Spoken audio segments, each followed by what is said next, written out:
सत्यवती, पाताल लोक की यात्रा। सिंहासन बत्तीसी 16वीं पुतली सत्यवती ने जो कथा कही वह इस प्रकार है।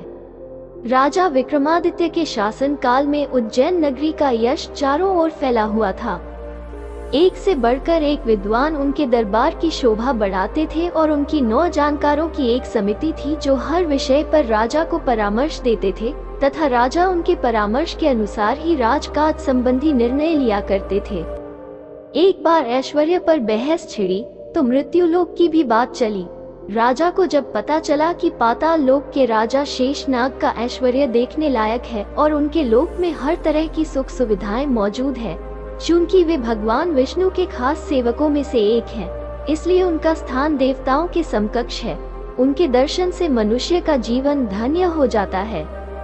विक्रमादित्य ने सशरीर पाताल लोक जाकर उनसे भेंट करने की ठान ली। उन्होंने दोनों बेतालों का स्मरण किया। जब वे उपस्थित हुए तो उन्होंने उनसे पाताल लोक ले चलने को कहा। बेताल उन्हें जब पाताल लोक लाए तो उन्होंने पाताल लोक के बारे में दी गई सारी जानकारी सही पाई। सारा लोक साफ सुथरा तथा सुनियोजित था। हीरे जवाहरात से पूरा लोक जगमगा रहा था। जब शेषनाग को खबर मिली कि मृत्युलोक से कोई सशरीर आया है तो वे उनसे मिले।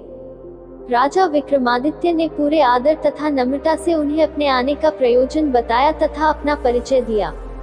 उनके व्यवहार से शेषनाग इतने प्रसन्न हो गए कि उन्होंने चलते वक्त उन्हें 4 चमत्कारी रत्न उपहार में दिए। पहले रत्न से मुहमांगा धन प्राप्त किया जा सकता था।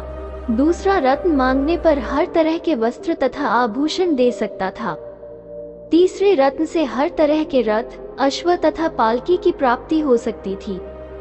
चौथा रत्न धर्म कार्य तथा यश की प्राप्ति करना सकता था। काली द्वारा प्रदत्त दोनों बेताल स्मरण करने पर उपस्थित हुए तथा विक्रम को उनके नगर की सीमा पर पहुंचाकर अदृश्य हो गए। चारों रत्न लेकर अपने नगर में प्रविष्ट हुए ही थे कि उनका अभिवादन एक परिचित ब्राह्मण ने किया।